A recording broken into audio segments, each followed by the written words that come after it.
ஒரு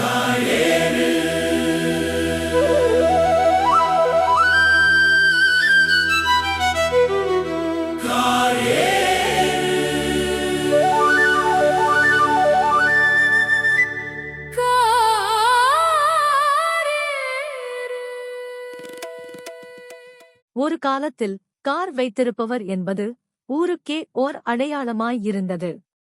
காரில் வந்து இறங்கும் போதே அந்தக் கம்பீரம் தெரியும். அம்பாசிடர் கார் ஒன்றை மையமாய் வைத்து ஒரு படம் முன்பு வந்து சென்றது. பின்னர் அதே காரை பார்க்கிங் செய்வது தொடர்பான இன்னொரு படமும் பக்கத்து வீட்டுக்காரனை கொலை செய்வது எப்படி என்று கற்றும் தந்தது. இரண்டிலும் பொதுவான அம்சம் அந்த அம்சமான கார். கார் இல்லா வீட்டில் குடியிருக்க வேண்டாம் என்று யாரோ சொல்லி வைத்திருப்பது போல் வீட்டுக்கு ஒரு கார் வாங்கி அது நிறுத்த இடமின்றி திணறுகிறது தெருக்களும் சாலைகளும்.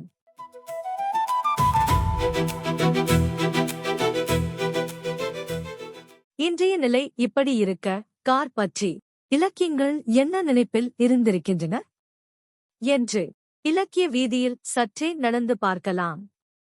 முதலில் கண்ணில் பட்டது பெரும்பானாற்றுப் படையில் ஒரு காட்சி. எந்த ஊருக்குப் போனால் என்ன சாப்பிடக் கிடைக்கும் என்பது போன்று ஒரு தகவல் அறிக்கை தருகிறது. கொல்லர் குடியிருப்புகளுடன் கூடிய உழவர் வாழும் இடங்களை கடந்து செல்ல வேண்டாம். அந்த உழவர் வீட்டில் பழைய சோறு அருந்தலாமாம். நீர்நிலம் சண்டையிட்டுக் கொள்ளும் இடம் அது. எருமை மிதித்துச் சேராகும். அங்கு உழவு செய்யாமல் உழவர் பயிரிடுவர். காலால் மிதிக்கும் துருத்தியால் ஊதும் உலைக்களம் கொண்டவன் கொல்லன். அவன் கொரடு போல் கைகளை உடையதாம். அங்கே உலவும் நண்டு. அதன் வளை சிதையும்படி காரேறு என்று சொல்லக்கூடிய எருமை சேற்று நிலத்தில் சண்டையிட்டுக் கொள்ளும்.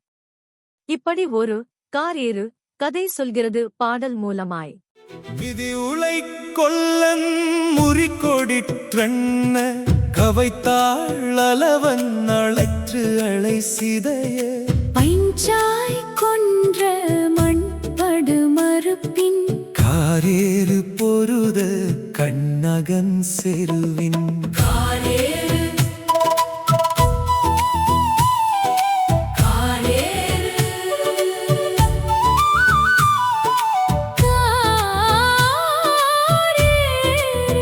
என்றால் மேகம்தானே தொடர்ந்து வரும். காளை எப்படி வந்தது என்ற நம் கேள்விக்கு பதில் தேடி நாம் திருவாரூர் வரை வந்துவிட்டோம். காரில் ஏறித்தான். இங்கே அப்பர் பெருமான் பாடிக்கொண்டிருக்கிறார். அதே காரேறு எனத் துவங்கி எங்கும் இருக்கும் ஈசன் திருவாரூரில் இல்லாமலா போய்விடுவார். அவர் இங்கும் இருப்பார். மேகங்கள் தவழும் பெரிய உச்சியை உடைய கைலாய மலையிலும் இருப்பார். நீலகண்டன், நெற்றிக்கண்ணன், ஆல் இந்நாள் அழகுராசா இப்படி பலவாறு புகழ்ந்து தள்ளி சிறப்பு மிக்க திருமாலை தன் உடம்பின் ஒரு பாகமாக உடையவர். அவர் என் மனதில் எப்போதும் இருப்பவர் என்று முடிக்கிறார். இங்கே கார் என்பது மேகம் என்பதைக் காட்டுகிறது. காரேறு நெடுங்குடுமி கையிலாயன்கான் கரைக்கண்டன் காண்கண்ணார் நெற்றியான்கான் ஓரேறு நெடுங்கொடி மேல் உயர்த்தி நான்கான் புண்ணியன்கான் என்ன ரொம்பல் குணத்தினான்கான் நீரேறு சுடற்சூலப்படை நான்கான் நின்மலன்கான் நிகரேதுமில்லாதான்கான் சீரேறு திருமாலோர் பாகத்தான்கான் திருவாரூரான்கான் என் சிந்தையானே காரேறு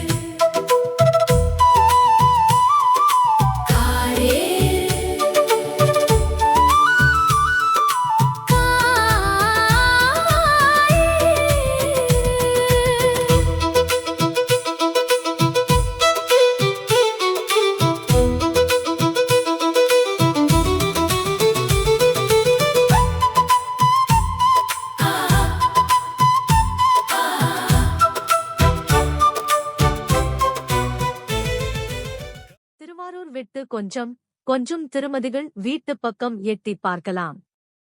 கதம் கதம் என்று ரஜினி சொல்வது போல் காதில் ஏதோ விழுந்தது. இது போதாதா? நாம் அவ்வீட்டில் நுழைந்து பார்க்க வீட்டு ஹீரோயின் கண்ணை கசக்கியபடி இருக்கிறாள். மாலை நேரத்தில் தொடர்கள் இல்லாத அக்காலத்தில் தோழி, அதாவது இக்கால செகண்ட் ஹீரோயின் ஆறுதல் சொல்கிறாள்.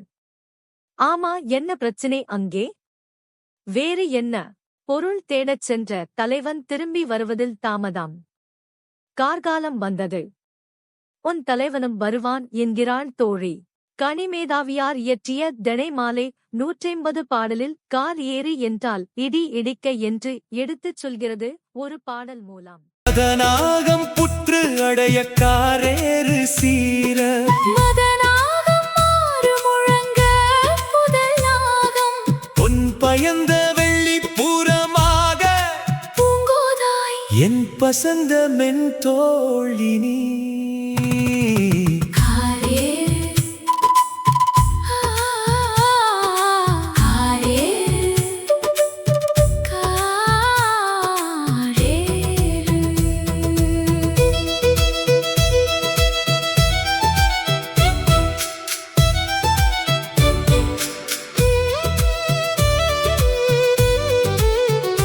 அப்படியே கம்பன் ஒரு பக்கம் வந்து விட்டோம் நாம் காரில் ஏறி. கம்பர் கார் ஏறி என்றால் கரிய காளை என்று சொல்கிறார் ஒரு பாடலில். அதில் நாம் தேடும் கம்பன் மறைத்துக் காட்டிய இரு பெயர்களும் கிடைத்தன. 1. தெருளுடை மனத்து மன்னன், தெளிவான நெஞ்சுள்ள தயரதன். 2. இருளுடை உலகம் தாங்கும் இன்னலுக்கு இயேந்து நின்றான், துன்ப இருள் நிறைந்த உலகத்தை தாங்கி நிற்கும் இராமன். தயரத மன்னனின் கட்டளையினை ஏற்று நின்றான் இராமன். வண்டியில் பூட்டப்பட்ட கரிய காளையானது கருணையுடைய ஒருவன் வண்டியிற் பூட்டிய பூட்டினை அவிழ்த்துவிட அப்பிணிப்பிலிருந்து விடுபட்டதைப் போல இராமன் இருந்தான் என்கிறார் கம்பன். அரசபாரத்தை வண்டியாகவும் அதனைச் சுமப்பவனை வண்டியிற் பூட்டிய காளையாகவும் கூறி, அரசச் சுமையே நீங்கிய இராமன் வண்டிச் சுமையே நீங்கிய எருது போல வருத்தம் நீங்கி இருந்தனன் என்கிறார் கார் ஏறு என்பதனையும் பயன்படுத்தி. 1692 அயோத்தியா காண்டம் கைகேயி சூழ்வினை படலம். தெருளுடை மனத்து மன்ன ஏவலின் திரும்ப அஞ்சி இருளுடை உலகம் தாங்கும் இன்னலுக்கு இயைந்து நின்றான். உருளுடை சகடம் பூண்ட உடையவன் உய்த்த கார் ஏறு அருளுடை ஒருவன் நீக்க அப்பிணி அவிழ்ந்தது